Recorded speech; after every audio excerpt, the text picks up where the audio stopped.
जय श्री महाकाल दोस्तों। मंत्र विज्ञान एंड नॉलेज एडवर्टाइजमेंट चैनल में मैं आपका स्वागत करता हूं। जो लोग मेरे चैनल पर नए हैं, नीचे रेड कलर लिखे बटन पर सब्सक्राइब कर ले, साथ में घंटे वाला बटन भी दबा ले, ताकि मैं जो भी नया वीडियो बनाऊं उसका अपडेट सबसे पहले आप तक पहुंचे। और जिन लोगों ने मेरा चैनल पहले से सब्सक्राइब किया है उनका मैं तहे दिल से आभार व्यक्त करता हूँ। चलिए आज हम बात करेंगे माँ स्कंद माता के बारे में। आसुरी माँ स्कंद माता की साधना देने जा रहा हूँ। बहुत ही ज़बरदस्त साधना है, इसको आप करके लाभ प्राप्त कर सकते हैं। बाकी देखो, अगर साधना के बारे में जानना हो तब हमें कांटेक्ट कर सकते हैं, कोई दिक्कत नहीं है। बाकी मैंने सारा विधान आपको बता देता हूँ, मैं वीडियो में ही बता देता हूँ, तो आपको कुछ पूछने की आवश्यकता नहीं पड़ेगी।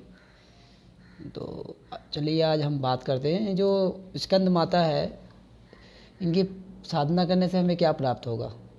स्कंद माता जो है, हमें पहली बात तो ये है कि अगर किसी भी देवी की अगर आराधना की, देवी या देवता की हम उपासना करते हैं किसी भी शक्ति की, तो उसके बारे में हमें जानना बहुत ज़रूरी होता है। जब तक आप उसके बारे में जानोगे नहीं तो पता कैसे चलेगा। तो चलिए आज हम आपको बताते हैं, जो देवी स्कंद माता है ये हमें एकाग्र रहना सिखाती है, और इनकी साधना करने से, पूजा करने से ऐश्वर्य की प्राप्ति होती है। नवरात्रि में 5वें दिन स्कंद माता की पूजा की जाती है। स्कंद का जो अर्थ है ना, भगवान कार्तिकेय, और माता का अर्थ है माँ। स्कंद का अर्थ है कार्तिक से जुड़ा हुआ है, माता के पुत्र थे ये, माता के बेटे, और माता का अर्थ है माँ। तो इनके नाम का ही अर्थ ही स्कंद की माता है, समझ रहे हो ना। देवासुर संग्राम के सेनापति भगवान स्कंद की माता होने के कारण माँ दुर्गा के 5वें स्वरूप को स्कंद माता के नाम से लोग जानते हैं। माता की विशेषकर लोग नवरात्रि में इस दिन बड़े धूमधाम से पूजा करते हैं। 5वें दिन ये स्कंद माता के नाम से जानते हैं, कई लोग उसको पंचमी भी कहते हैं।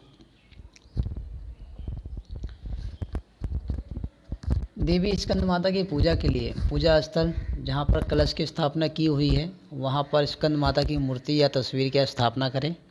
उन्हें फूल चढ़ाएं, फल चढ़ाएं, धूप दीप जल चलाएं। धूप दीप आपको बढ़िया जो है गूगल की धुनी जो है वो लेके आना है, उसको जलाना है। माना जाता है कि पंचोपचार की विधि से देवी स्कंद माता की पूजा करने से बहुत ही शुभ फल प्राप्त होता है। बाकी पूजा प्रक्रिया वैसी ही जैसी ही ब्रह्मचारिणी चंद्रघंटा बाकी देवी की है, जैसे मैंने आपको विधि बता रखा है। आप चाहे तो सात्विक तरीके से कर सकते हैं, जैसे आपको अच्छा लगे। अगर भय नहीं लगता है, अगर आप सोचते हो कि मुझे थोड़ा सा प्रबल प्रभाव चाहिए, तो आपको आसुरी पद्धति के अनुसार साधना करोगे तो विशेष फल प्राप्त होगा। तो नॉर्मल जैसे आपको अच्छा लगे वैसे आप कर सकते हो, कोई दिक्कत नहीं। अगर आप आसुरी पद्धति से करोगे तो उसमें थोड़ा आपको शराब की आवश्यकता पड़ेगी। और जब संख्या बताया है, जैसा मैंने पिछली वीडियो में भी 216 माला आपको करना है। विधान वही रहेगा, ठीक है। टॉपिक चेंज हो रहा है, कोई दिक्कत नहीं है। तो माँ का स्वरूप अलग अलग है, हम अलग अलग स्वरूपों में हम अलग अलग उपासना करते हैं, और अलग अलग उपासना करने से हमें अलग अलग फल की प्राप्ति भी होती है। तो आज हम जानते हैं देवी माता के स्कंद माता का स्वरूप कैसा है। स्कंद माता की 4 भुजाएं हैं। इनकी दाहिनी तरफ की ऊपर वाली भुजा में भगवान स्कंद गोद में हैं, और इनकी दाहिनी तरफ की नीचे वाली भुजा जो ऊपर की ओर उठी हुई है उसमें कमल पुष्प है। बाईं तरफ की ऊपर वाली भुजा वर मुद्रा में, तथा नीचे वाली भुजा जो ऊपर की ओर उठी है उसमें भी कमल पुष्प है। इनका वर्ण पुनः शुभ है, ये कमल के आसन पर भी विराजमान रहती है। इसी कारण इन्हें पद्मासना देवी भी कहा जाता है। शेर इनका मुख्य वाहन है। अब जानते हैं इनका महत्व क्या है। जैसा कि अभी गुप्त नवरात्रि चल रहा है, 5वें दिन स्कंद माता की लोग विशेष धूमधाम से पूजा करते हैं नवरात्रि में, और बाकी दिन भी पूजा करने से आपको ऐश्वर्य और सुख की प्राप्ति होती है। इसके अलावा हर तरह की इच्छा भी पूरी होती है। ऐसी मान्यता है कि देवी स्कंद माता को सफ़ेद रंग बेहद ही पसंद है, जो शांति और सुख का प्रतीक है। ज्योतिषीय मान्यताओं के अनुसार देवी स्कंद माता बुध ग्रह को नियंत्रित करती है और देवी की पूजा से बुध ग्रह के बुरे प्रभाव कम होते हैं। यह देवी अग्नि और ममता की प्रतीक मानी जाती है, इसलिए अपने भक्तों पर सदा प्रेम और आशीर्वाद की कृपा करती रहती है। अब स्कंद माता हमें क्या सिखाती है? स्कंद माता हमें सिखाती है एकाग्र कैसे रहना है। स्कंद माता हमें सिखाती है एकाग्र रहना। मतलब एकाग्र का मतलब आप समझ ही गए होंगे, किसी काम को तन्मय होकर करना, उसमें लीन हो जाना, उसी को कहते हैं एकाग्र। स्कंद माता हमें सिखाती है जीवन के स्वयं ही अच्छे बुरे के बीच एक देवासुर संग्राम है, वो हम स्वयं अपने सेनापति हैं। हमें सैन्य संचालन की शक्ति मिलती रहे, इसलिए माँ स्कंद माता की पूजा आराधना करनी चाहिए। इस दिन साधक का मन विशुद्ध चक्र में अवस्थित होना चाहिए, जिससे कि ध्यान, चित्त और वृत्ति एकाग्र हो सके। यह शक्ति परम शांति और सुख अनुभव कराती है। हम जो है ना, अच्छे बुरे ये जो कर्म होते हैं, हम उसके संग्राम में देवासुर संग्राम, देवासुर क्या यानी कि हम जो शरीर है ये मानव है, इसको देवासुर का नाम भी दिया गया है। बहुत कम लोग जानते हैं इस बात को, और हम उसके सेनापति हैं। शरीर हमारा देवासुर है, हम उसके चलाते हैं, हम उसके सेनापति हैं। और हमें को चलाने की शक्ति कौन देती है? आदि शक्ति से मिलती है। माँ स्कंद माता कहो या आदि शक्ति कहो, सब तो एक ही है, लेकिन सबका विधान अलग अलग है, सबका स्वरूप अलग है। तो हम स्कंद माता के स्वरूप में आराधना कर रहे हैं। तो इनका जो ध्यान है विशुद्ध चक्र में होता है, तो बहुत सारी फल की प्राप्ति हो। मैं यहाँ पे आपको बता नहीं सकता वीडियो में पूरी तरीके से, इनके बारे में जितना कहा जाए उतना कम है। और इसके साथ आपको परम शांति और सुख का भी अनुभव मिलता है। तो विधान आपको बता ही दिया हूँ। पूजा अर्चना जैसे माता ब्रह्मचारिणी का चंद्रघंटा का मैंने वीडियो में बताया था, उसी प्रकार इनकी भी आराधना की जाएगी। साधना 41 दिन की होगी और आसन आपको कुशा का लेना है। माला रुद्राक्ष की रहेगी। दिशा ईशान कोण की तरफ, पूर्व और उत्तर के बीच में जो ईशान कोण होता है उसके बीच में, आप चाहे तो पूर्व भूमि होकर भी बैठ सकते हैं आप। तो आप इनका एक फ़ोटो लगा के आप साधना कर सकते हैं। एक बाजोट ले लीजिएगा, लकड़ी का बाजोट, उस पर श्वेत वस्त्र बिछा के माता की आराधना करनी है और उस पर माता का तस्वीर रखना है बाजोट पर। और एक चावल की ढेरी बना के उस पर एक कलश स्थापित कर दे तो अति उत्तम है। और एक घी का दीपक जलेगा। अगर आप सात्विक तरीके से कर रहे हैं तो केवल घी का दीपक जलेगा। अगर तांत्रिक पद्धति से कर रहे हैं, आसुरी पद्धति से कर रहे हैं, तो आप उसमें हल्का सा शराब की बूंदें पड़ेंगी, जो कि बहुत भयानक होता है। बहुत कम लोग हैं, बहुत लोग तो आसुरी का नाम सुन के ही डर जाते हैं।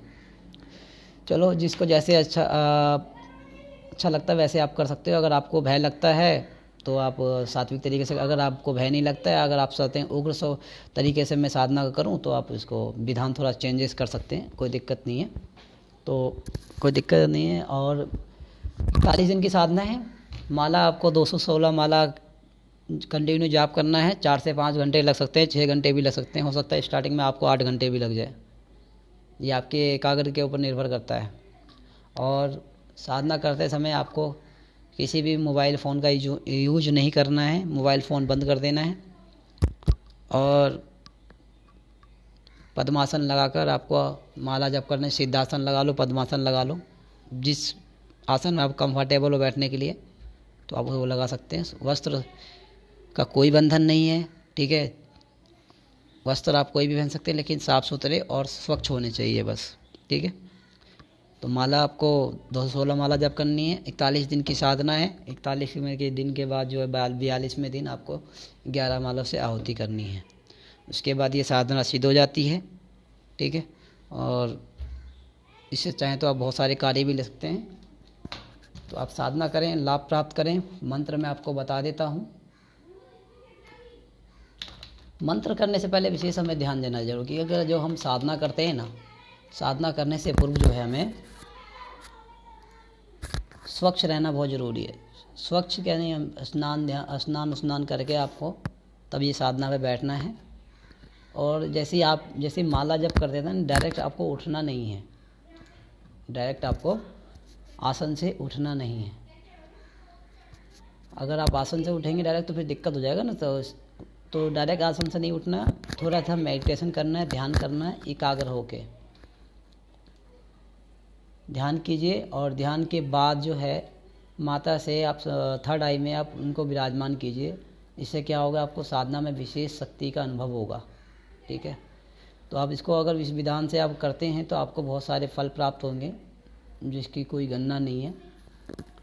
तो आदि शक्ति की उपासना जो है माँ स्कंद माता के, आपको जैसे जैसे आप साधना करते जाएंगे आपकी एकाग्रता भी बढ़ती जाएगी।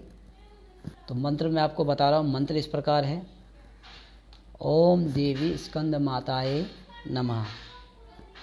ओम देवी स्कंद माताए नमः। बहुत सरल मंत्र है, इसको आप बड़ी सरलता से याद हो जाता है। वैदिक मंत्र है, इसको आप याद कर लें, कंठस्थ कर लें। ठीक है, तो आप ये साधना कर सकते हैं।